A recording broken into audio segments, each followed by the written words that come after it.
Hello, good morning to all of you. Today we discuss most important points in ASP.NET is validation control. This is the most important in any web developer.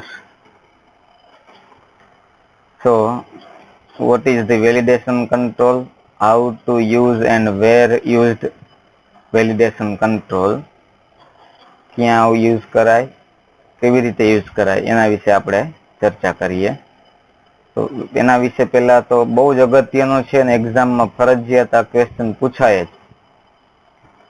તો validation control શું છે, કેટલા પ્રકારના હોય, કેવા validation મૂકવા હોય તો કયું કંટ્રોલ મૂકવાનું ASP.NET માં, તો આ બહુ જ અગત્યનો પોઈન્ટ છે. તો આપણે એના માટેની જે થિયરી છે એ પહેલા બહુ સમજવી પડશે, પછી જ તમે આગળ વધી શકશો. એના વિના આગળ નહીં વધી શકો, કારણ કે ખબર હોવી જોઈએ કે કઈ વસ્તુ માટે કઈ જરૂરી છે. તો વેલિડેશન કંટ્રોલની જે બુકમાં થિયરી છે એના તમે સ્ક્રીનશોટ લઈ લેજો. અહીંયા સ્ક્રીનશોટ લીધેલા જ છે. તમને આપણે થોડીક શીખીએ એમાં વેલિડેશન કંટ્રોલ શું છે એ જોઈએ.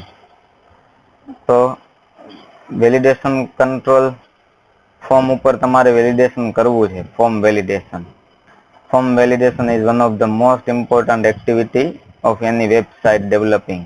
User enters the data or his choice in terms of form controls. તમે યુઝરને જેવા પ્રકારના ડેટા જોઈએ છે એ પ્રમાણના તમે વેલિડેશન કરી શકો. બે પ્રકારના વેલિડેશન, એક ક્લાયન્ટ સાઇડ વેલિડેશન અને સર્વર સાઇડ વેલિડેશન. ફોર્મ ઉપર તમે ક્લાયન્ટ સાઇડ વેલિડેશન કરી શકો અને સર્વર સાઇડ વેલિડેશન કરી શકો. શું ક્લાયન્ટ સાઇડમાં શું હોય, સર્વર સાઇડમાં શું હોય? Client side validation means the checking of data is done at client side. Client side એટલે રિસ્પોન્સ એનો ઝડપી હોય. તમે ઘણી જગ્યાએ એવું જોયું હશે કે કોઈ પણ એક જગ્યાએથી કર્સર છૂટે, કોઈ ટેક્સ્ટ બોક્સમાંથી કર્સર, તમે જેવું કર્સર ફોકસિંગ ત્યાંથી લોસ્ટ થાય, એટલે એ કર્સરથી કંટ્રોલ તરત જ્યાં બીજા કર્સર ઉપર જાય તરત જ કંઈક એરર આવે. એનો મતલબ એનો રિસ્પોન્સ ઝડપી છે, એ બ્રાઉઝર જ એનો રિસ્પોન્સ આપી દે. એ ક્લાયન્ટ સાઇડ હોય. તો client side validation means the checking of data is done at client end. That means client side by browser itself. Browser જ એનો જવાબ આપી દે કે તમે જે પણ ડેટા પુટ કરો છો ખોટો છે કે સાચો છે, એ તરત જ જવાબ એનો બ્રાઉઝર આપે. તમારે ક્યાંય સર્વર આગળ એ તમારો ડેટા ચેક કરવા જવાની, કોઈ બટન ઉપર ક્લિક કરવાનું પછી સર્વર ઉપર ચેક કરે અને પછી જવાબ આવે, એવો કોઈ વેઇટ કરવાની જરૂર નથી. જે પણ ડેટા તમે યુઝર એન્ટર કરેલો છે જે તે કંટ્રોલમાં, એ સાચો છે ખોટો છે, તરત જ રિસ્પોન્સ આવે. તો એ બધું ક્લાયન્ટ સાઇડ હોય. The main theme behind developing client side validation is fast response to the client. ઝડપી રિસ્પોન્સ મળે ક્લાયન્ટ સાઇડ હોય તો, કારણ કે સર્વર સાઇડ એને જવાની જરૂર નથી, સર્વર ઉપર પ્રોસેસ કરવાની જરૂર નથી, પછી રિઝલ્ટ આવે ત્યાં સુધી વેઇટ કરવાની જરૂર નથી. If each and every action of user goes to server, process it and then reverts back, then it takes too much time to get the page processed. તો બધી એક્શન તમે સર્વર ઉપર લઈ જાઓ, યુઝરની બધી એક્શન, તો એના ઉપર પ્રોસેસ થાય, પછી પાછું આવે ને તમારે ત્યાં સુધીમાં this take too much time, એટલે કે સમય લાગે સર્વર વેલિડેશન હોય તો. If some of the validation are done at client side and website response become faster. Client side response રાખો તો એ ઝડપી વેબસાઇટ તમને રિસ્પોન્સ આપે ને વેબસાઇટ તમારા વેલિડેશન જે મૂકેલા હોય વેબસાઇટમાં એ રિસ્પોન્સ એના ઝડપથી મળે, એટલે કે ફાસ્ટર વેબસાઇટ બને. There are various scripting languages which are used for client-side validation. અલગ અલગ યુઝ કરે, જાવાસ્ક્રિપ્ટ થી નહીં, ડાયનેમિક HTML યુઝ કરો તો એ ઝડપથી એના વેલિડેશન જે એમાં યુઝ કરેલા હોય જાવાસ્ક્રિપ્ટ ને એના દ્વારા યુઝ કર્યું હોય તો તમે ઝડપી રિસ્પોન્સ મેળવી શકો. હવે સર્વર સાઇડ નો મુદ્દો શું છે, તો કે server side validation as the name specify is done at server end. જેવી રીતે નામ છે સર્વર સાઇડ વેલિડેશન, સેમ એનો જે કેરેક્ટરિસ્ટિક કે સર્વર સાઇડ ચેક થાય.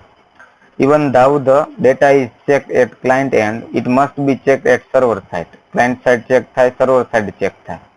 The reason behind this is attacker or hacker. કે ક્લાયન્ટ સાઇડ ની વાત કરી તો એ બ્રાઉઝર થી જ તમને રિસ્પોન્સ આપી દે છે. તો હેકર જે છે એને સર્વર સાઇડ પ્રોસેસ કરવામાં વાર લાગે, સમય લાગે અને સિક્યુરિટી હોય. Server side is secure base, client side is little secure compare to server side. એટલે કે સર્વર સાઇડ ની અંદર સિક્યુરિટી વધુ હોય ક્લાયન્ટ સાઇડ કરતા. ક્લાયન્ટ સાઇડ વેલિડેશન ઝડપી હોય. રિસ્પોન્સ તમારો કોઈ પણ મેળવતા હોય વેબસાઇટનો, જો ક્લાયન્ટ સાઇડ જ વેલિડેશન બધા મૂકેલા હોય તો એ ઝડપથી રિસ્પોન્સ આપે. વેલિડેશન એટલે શું? રેસ્ટ્રિક્શન. કે કોઈ એક તમારે સપોઝ કે પાસવર્ડનું તમે ટેક્સ્ટ બોક્સ મૂકેલું છે, તો પાસવર્ડ ન નાખે ને સીધું લોગિન કરો તો ન જ થાય. કારણ કે તમને ખબર છે કે પાસવર્ડનું ફિલ્ડ છે એ તમે ખાલી રાખી જ ન શકો. તો એવી તમને અહીંયા વેલિડેશન મૂકવું પડે કે password field is not empty, password field is not can not be blank. તમે ખાલી ન રાખી શકો. આવા બધા આ વેલિડેશન છે. અમુક એજનું ધારો કે કોઈ એજનું કોમ્બો બોક્સ લીધું હોય કે કોઈ પણ તમે ટેક્સ્ટ બોક્સ લીધું હોય તો એજમાં તમારે એજ પુટ કરવાની હોય. તો આપણને ખ્યાલ છે કે માઇનસમાં એજ નો આવવી જોઈએ ને 100 ઉપર ન જવી જોઈએ. મે બી 110 ઉપર ન જવી જોઈએ. કારણ કે માઇનસમાં કોઈની એજ હોય નહીં અને 110 કરતા વધુ લોકો અત્યારે કોઈ જીવતા ન હોય. પછી કદાચ ઇનકેસ જે આપણે વિચારી શકીએ છીએ એમ કે 0 to 100 માં જ એજ રેન્જ રાખવી હોય. સેલરી ધારો કે 10,000 થી 2 લાખ સુધીમાં જ રાખવી હોય તો આ બધી વસ્તુ રેન્જ કહેવાય. તો આ બધી વસ્તુ પણ તમે મેનેજ કરી શકો છો. પછી તમારે 6 ડિજિટનો જ ઇનકોડ રાખવાનો હોય. પછી મોબાઈલ નંબર 10 ડિજિટનો જ હોય. આ બધા વેલિડેશન છે. તમે 11 ડિજિટ નાખો તો એરર આવે. આ બધા વેલિડેશન કહેવાય. સર્વર સાઇડ જે છે એ attacker or hacker might attack on your data and manipulate it for misuse it. Client side validation is done at browser level, but when the data is submitted to the client, then attacker or hacker might manipulate it. જો client side હોય તો એને manipulate કરી શકે. કારણ કે client side data છે એ કુકીમાં store થાય. એટલે કે બ્રાઉઝર ઉપર તમે કુકીમાં જે હોય એ સ્ટોર કરી શકો. અને સર્વર સાઇડ આપણે એનું કારણ જ એ છે કે સર્વર સાઇડ વેલિડેશનનો યુઝ કરવાનું રીઝન શું છે? એટેકર કે કોઈ જે હેકર છે એને મેનિપ્યુલેટ તમારો જે ડેટા કે પાસવર્ડ નાખેલો છે એનો મેનિપ્યુલેટ કરવામાં વાર લાગે. સિક્યુરિટી વધુ હોય. સર્વર સાઇડ અને ક્લાયન્ટ સાઇડ. સર્વર સાઇડ હોય તો થોડોક વેઇટ કરવો પડે, પણ સારા સર્વર હોય તો એ ક્લાયન્ટ સાઇડની જેમ જ તમને ઝડપી રિસ્પોન્સ મળે. પણ client side is more faster. ઝડપથી એકદમ તમે ઘણી જગ્યાએ જોયું હશે કે આસ્ટ્રિક સાઇન આવી જાય. જેવું તમે કંટ્રોલ અહીંયાથી છોડો એટલે તમને તરત જ કહે કે અહીંયા આ ફિલ્ડમાં તમે ફરજિયાત કંઈક ને કંઈક તમારે નાખવાનું છે. સ્ટાર, રેડ કલરનો સ્ટાર આવી જાય. ટેક્સ્ટ બોક્સમાં તમે લખો નહીં કઈ, તમે બીજે આગળ નેક્સ્ટ ઉપર જતા રહો બીજા કંટ્રોલ ઉપર, તો અહીંયા તરત જ દેખાડે તમને કે અહીંયા કંઈક તમારે ફરજિયાત આની અંદર નાખવાનું છે. તો આ બધી જ વસ્તુઓ વેલિડેશન ની અંદર હોય. તો ક્લાયન્ટ સાઇડ વેલિડેશન હોય, સર્વર સાઇડ વેલિડેશન હોય. અમુક કંટ્રોલ એવા હોય કે વેલિડેશન કંટ્રોલ આપણા અહીંયા જે છે ASP.NET ની અંદર ના, એ client side as well as server side બંને સાઇડના છે. કે જો ક્લાયન્ટ સાઇડે પરફોર્મ ન થતું હોય તો એ ક્યાં પરફોર્મ થાય? સર્વર સાઇડે પરફોર્મ થાય. તો સર્વર સાઇડ વેલિડેશન એટલે કેવું? એક સમથિંગ તમે યુઝરનેમ ને પાસવર્ડ છે તો એ યુઝરનેમ ને પાસવર્ડ નાખીને તમે બટન ઉપર ક્લિક કરો છો. જીમેલમાં એ લોગિન થવું હોય તો ભલે, ફેસબુકમાં લોગિન થવું હોય તો ભલે, તો એ તમારું ચેક કરવા જાય છે કે બટન ઉપર ક્લિક કરો છો ત્યારે તમારું યુઝરનેમ ને પાસવર્ડ છે એ ફેસબુકના સર્વરમાં કે જીમેલના સર્વરમાં એ ચેક કરે છે. ત્યાં સુધી તમારે રાહ જોવી પડે છે. પણ તોય પણ સર્વર સારા હોય તો ઝડપી રિસ્પોન્સ આપણને મળે છે. બરાબર. તો એ એક બટન ઉપર ક્લિક કરો છો તો એ તમારો ડેટા સબમિટ થાય છે. તો સર્વર ઉપર સબમિટ થાય ને પછી જે આન્સર આવતું હોય એ સર્વર સાઇડ વેલિડેશન હોય. અને જેવું તમે ફોકસિંગ કરતા હોય કે જેવું તમે લોસ ફોકસ કરો કોઈ પણ કંટ્રોલમાંથી અને અહીંયાથી ડાયરેક્ટ તમને રિસ્પોન્સ મળી જતો હોય તો એ બધું ક્લાયન્ટ સાઇડ હોય. તો ASP.NET ની અંદરના જેટલા પણ વેલિડેશન કંટ્રોલ છે એ ક્લાયન્ટ સાઇડ હોય. Validation control are check at both end, client side as well as server side. તો અહીંયા આપણે ASP.NET ની અંદર કેટલા વેલિડેશન છે એ રિક્વાયર ફિલ્ડ વેલિડેટર તમે ASP.NET ની અંદર ચેક કરી શકો છો. ટૂલ બોક્સમાં જઈને વેલિડેશન કંટ્રોલ, આપણે સ્ટાન્ડર્ડ કંટ્રોલ જોયા, અમુક એજેક્સ કંટ્રોલ જોયા અગાઉના લેક્ચરમાં. આ વેલિડેશન છે. તો validation control, compare validator, custom validator, range validator, regular expression validator, require field validator અને વેલિડેશન સમરી. તો આ validation summary, require field validator, regular expression, range validator ને કમ્પેર વેલિડેટર, કસ્ટમ વેલિડેટર, આ 6 વેલિડેશન કંટ્રોલ આપણે અહીંયા અભ્યાસ કરવાના છે. તો અહીંયા જોઈએ આપણે require field validator. Compare validator, range, regular expression, custom અને વેલિડેશન સમરી. આ 6 પ્રકારના વેલિડેશન કંટ્રોલ જે ASP.NET ની અંદર છે એનો આપણે યુઝ કરવાનો છે. તો બધા જ કંટ્રોલ શેના માટે યુઝ થાય છે એના માટે ઉપર છેલ્લું આપણે અહીંયા જોઈ લઈએ. પહેલા રિક્વાયર્ડ ફિલ્ડ વેલિડેટર, નામ પ્રમાણે જેની કેરેક્ટરિસ્ટિક્સ છે. રિક્વાયર્ડ ફિલ્ડ, રિક્વાયર્ડ એટલે જરૂરી હોય, ફિલ્ડમાં કંઈક નાખવું જરૂરી છે. used to check whether control has got some value or not. It forces user to enter value for control. આ યુઝર ને ફોર્સ કરશે કે આ કંટ્રોલમાં તમારે ફરજિયાત કોઈ પણ વેલ્યુ તમારે પુટ કરવી જ પડે. આ ચેક કરશે તમે કંઈક વેલ્યુ જે તે કંટ્રોલમાં નાખેલી છે કે નહીં. એટલે કે રિક્વાયર ફિલ્ડ વેલિડેટર તમે કંટ્રોલ મૂકતા હોય તો એનો મતલબ જે તે કંટ્રોલમાં વેલ્યુ મૂકવી જરૂરી છે, રિક્વાયર્ડ છે, ફરજિયાત છે. તમે ખાલી ન રાખી શકો. User can not be blank this field. Field એટલે જે તે કંટ્રોલ ટેક્સ્ટ બોક્સમાં તમે આ રિક્વાયર્ડ ફિલ્ડ મૂક્યું હોય તો રિક્વાયર્ડ ફિલ્ડનો મતલબ એવો જ છે કે ફરજિયાત એમાં કંઈક તમે નાખો. પછી એક કેરેક્ટર મૂકો તોય ચાલે, પણ બ્લેન્ક રાખી શકો નહીં. કમ્પેર વેલિડેટર, કમ્પેર એટલે બેની કમ્પેરિઝન કરાવી હોય તો કમ્પેર વેલિડેટરની કમ્પેરિઝન ક્યાં આવે? used to check the value of two controls. It checks whether both controls have got same value or not. તો હવે કમ્પેર વેલિડેટર તમે મોસ્ટલી ચેક કરો છો કે જ્યારે પાસવર્ડ નાખાવતા હોય ત્યારે પાસવર્ડ નાખે ને પછી પાછો કન્ફર્મ પાસવર્ડ પૂછે.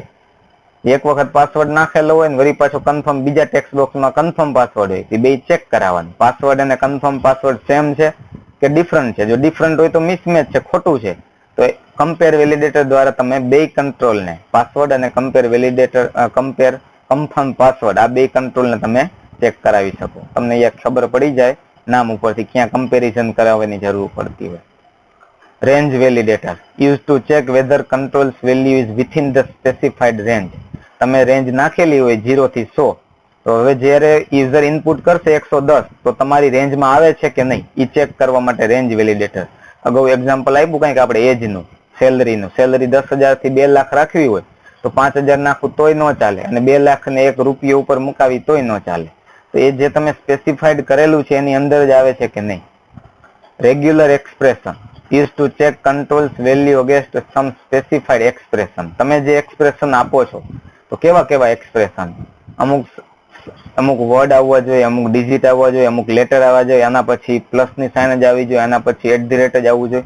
આવા બધા એક્સપ્રેશન મેચ થાય છે કે નહીં. એટલે કે મોબાઈલ માટે, ઈમેલ એડ્રેસ માટે, કોઈ વેબસાઇટ માટેના બધા ચેક થાય છે કે નહીં. તો રેગ્યુલર એક્સપ્રેશન એ બહુ ઇમ્પોર્ટન્ટ પોઈન્ટ છે. કસ્ટમ એટલે તમારી રીતે તમે કોઈ પણ તમારા ચોઈસ પ્રમાણે તમે યુઝ કોઈ વેલિડેશન આપી શકો છો. અને વેલિડેશન સમરી કંટ્રોલ, આખા પેજમાં આવતા બધા જ કંટ્રોલ એક વેલિડેશન સમરી એટલે કે છેલ્લે મુકાય. used to get summary of all validation control within web form and display all errors get together. ધારો કે રજીસ્ટ્રેશન ફોર્મ હોય તો રજીસ્ટ્રેશન ફોર્મમાં યુઝરનું નામ, પાસવર્ડ, પછી જેન્ડર, કોમ્બો બોક્સમાં સિટી માટે કોમ્બો બોક્સ, આ બધા જ તમે મૂકેલા હોય. બધા એમાં વેલિડેશન અલગ અલગ મૂકેલા હોય.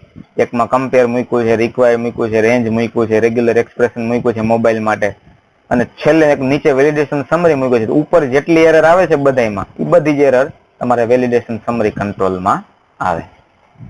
જે પણ હવે નેક્સ્ટ બેઝ વેલિડેટર ક્લાસ, તમારા જેટલા પણ બધા જ જે વેલિડેશન કંટ્રોલ છે, all the validation control of .NET framework, જેટલા વેલિડેશન કંટ્રોલ છે આપણે અગાઉ 6 જોયા, એ બધા ક્યાંથી ઇનહેરિટ થાય છે?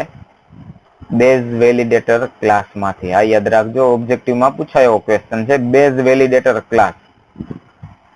It is all these validation control of .NET framework are derived from the base class called base validator class. કયા ક્લાસમાંથી? બેઝ વેલિડેટર ક્લાસમાંથી જ આ બધા ડિરાઈવ થયેલા છે જે આપણે અગાઉ જોયા એ બધા જ. હવે જેટલા પણ આપણે અગાઉ જે વેલિડેશન કંટ્રોલ જોયા એનામાં કોમન આ બધી પ્રોપર્ટી આટલી તો આવશે જ બધાય માટે. આ જરૂરી છે બધી. આટલી પ્રોપર્ટી તો બધાય માટે આવશે જ. તો કઈ કઈ પ્રોપર્ટી આવશે એના વિશે થોડુંક જોઈએ આપણે. Control to validate. શું છે? Control to validate. કયા કંટ્રોલને વેલિડેશન આપવું છે એ. આગળ તમે ટેક્સ્ટ બોક્સ લીધું હોય, ટેક્સ્ટ બોક્સ 1, ટેક્સ્ટ બોક્સ 2, એક ફોર્મમાં 5 ટેક્સ્ટ બોક્સ હોય તો એ 5 ટેક્સ્ટ બોક્સમાંથી કયા ટેક્સ્ટ બોક્સને તમારે વેલિડેટ કરવું છે, તો એના માટે કઈ પ્રોપર્ટી આવશે? Control to validate. Control to validate એટલે કયા કંટ્રોલને વેલિડેટ કરવાનું છે એના માટે. Display. This property is used to set whether you want to display error message or not. તમારે કયો એરર મેસેજ આપવો છે. તમે વેલિડેટ કર્યું છે તો એ વેલિડેટ કર્યું એ પ્રમાણે કોઈ યુઝર ન નાખે તો શું ડિસ્પ્લે કરાવવું છે? Error message. આ પણ એક એરર મેસેજ પણ સીધી પ્રોપર્ટી છે. ડિફોલ્ટ એરર મેસેજ તમને સીધો ડાયરેક્ટ ફોર્મ ઉપર દેખાય એના માટે છે. આ પ્રેક્ટિકલમાં આપણે આ જોઈશું. ટેક્સ્ટ. તો એરર મેસેજ અને ટેક્સ્ટ આ પણ એક એરર મેસેજ સેટ કરવાની જ પ્રોપર્ટી છે. but used to display error message only on validator control. If error message property અને text property both are set, text એ લખેલી હોય તમે, error message એ લખેલો હોય, તો error message will be display on validation summary. error message ક્યાં દેખાશે? validation summary control માં, એટલે કે જે નીચે એકારે બધાને બધું error દેખાડતા હોય ત્યાં. અને text ક્યાં દેખાશે? કંટ્રોલ ની બાજુમાં. તો આ બધા એરર મેસેજ માટે જ છે. ટેક્સ્ટ એરર મેસેજ ડિસ્પ્લે કરવા માટે, એરર મેસેજ પણ એરર મેસેજ ડિસ્પ્લે કરાવવામાં. કંટ્રોલ ટુ વેલિડેટ એટલે જે કયા કંટ્રોલને વેલિડેશન આપવું છે એના માટે. ઇઝ વેલિડ પ્રોપર્ટી એટલે કે આ સાચું છે ખોટું, returns true or false, checking validation control. અને એનેબલ પ્રોપર્ટી. તમારે જરૂર પડશે control to validate, error message અને ટેક્સ્ટ. આ 3 વસ્તુની વધુ જરૂર પડશે. બરાબર? અને આ વેલિડેશન ગ્રુપ જે છે એને આપણે લાસ્ટમાં યુઝ કરશું, એ પણ જોઈશું. તો આ કંટ્રોલ ટુ વેલિડેટ ઇમ્પોર્ટન્ટ છે, એરર મેસેજ અને ટેક્સ્ટ. જો તમે આ બંને સેટ કરતા હશો, એરર મેસેજ લખશો કંઈક અને ટેક્સ્ટ આપશો, તો વેલિડેશન સમરી કંટ્રોલમાં એરર મેસેજ દેખાય અને કંટ્રોલની બાજુમાં જે ટેક્સ્ટ હોય એ દેખાય. પેલું છે રિક્વાયર્ડ ફિલ્ડ વેલિડેટર. તમારે જરૂર હોય તો તમે સ્ક્રીનશોટ લઈ લેજો અને પછી તમે નોટ કરી લેજો બધી. Required field validator. As the name shows, required field validator is used when some value must be entered for particular control. કોઈ પણ particular control માટે કંઈક તો તમારે એમાં ઇન્સર્ટ કરવું જ પડે. એના માટે આ વેલિડેટર કંટ્રોલનો ઉપયોગ થાય. It enables you to require a user to enter a value into a form field before submitting the form.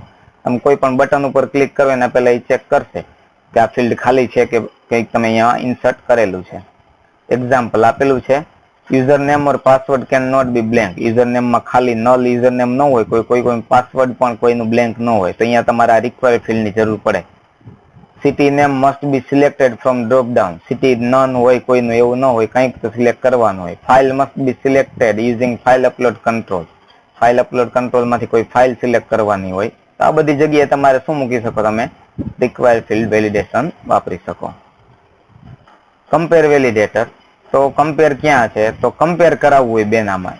નામ પ્રમાણે જ છે. આપણે એ અગાઉ પણ જોયું કે પાસવર્ડ ને કન્ફર્મ પાસવર્ડ બેને મેચ કરાવવું હોય તો આ કમ્પેર વેલિડેટરનો યુઝ થાય. એક્ઝામ્પલ આપેલા છે, password and confirm password must be same. સરખા જ હોવા જોઈએ. કમ્પેર કરાવવા માટે age must be greater than 20. આવું પણ તમે સ્પેસિફાઈડ કરી શકો છો. Text box value must be equal to some specified value. Text બોક્સમાં જે વેલ્યુ નાખો છો એને તમે ડાયરેક્ટલી કમ્પેર કરાવી શકો. એ પણ આપણે પ્રેક્ટિકલમાં જોઈશું. એના માટે આ કંટ્રોલ ટુ કમ્પેર.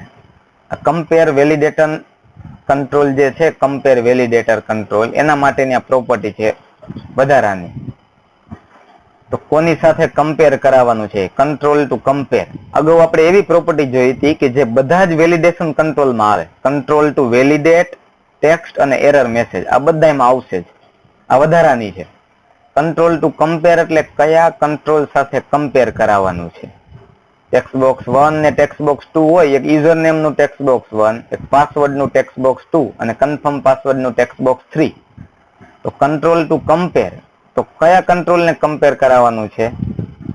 તો આપેલ જે કંટ્રોલ ટુ વેલિડેટ તમે ટેક્સ્ટ બોક્સ 2 ને આપેલું હોય તો ટેક્સ્ટ બોક્સ 2 ને કોની સાથે કમ્પેર કરાવવાનું થાય? ટેક્સ્ટ બોક્સ 3 સાથે. કારણ કે ટેક્સ્ટ બોક્સ 2 એ પાસવર્ડ માટેનું છે અને એને કમ્પેર કોની સાથે કરાવવાનું હોય? કન્ફર્મ પાસવર્ડ સાથે, એટલે કે ટેક્સ્ટ બોક્સ 3 સાથે. તો કંટ્રોલ ટુ કમ્પેર તરીકે ટેક્સ્ટ બોક્સ 3 તમે લેવાય. હવે કોઈ કંટ્રોલ સાથે તમારે કમ્પેર ન કરાવવું હોય તો તમે ડાયરેક્ટ વેલ્યુ સાથે કમ્પેર કરાવવું હોય, એટલે કે તમે પાસવર્ડ નખાયો હોય, ધારો કે એબીસી, તમારી પાસે પ્રોપર્ટી જોશે આવી કે વેલ્યુ ટુ કમ્પેર એક પ્રોપર્ટી છે, તમે એમાં સીધી વેલ્યુ નાખી દો કે ધારો કે સ્મિથ, એવી વેલ્યુ નાખી દીધો. સ્મિથ જો તમે લખેલું હશે બીજા ટેક્સ્ટ બોક્સમાં તો જ એન્ટર થવા દેશે. કઈ ટાઈપની વેલ્યુ કમ્પેર કરાવી છે, ઇન્ટીજર પ્રકારની વેલ્યુ કમ્પેર કરાવી છે, સ્ટ્રિંગ પ્રકારની, એના માટે.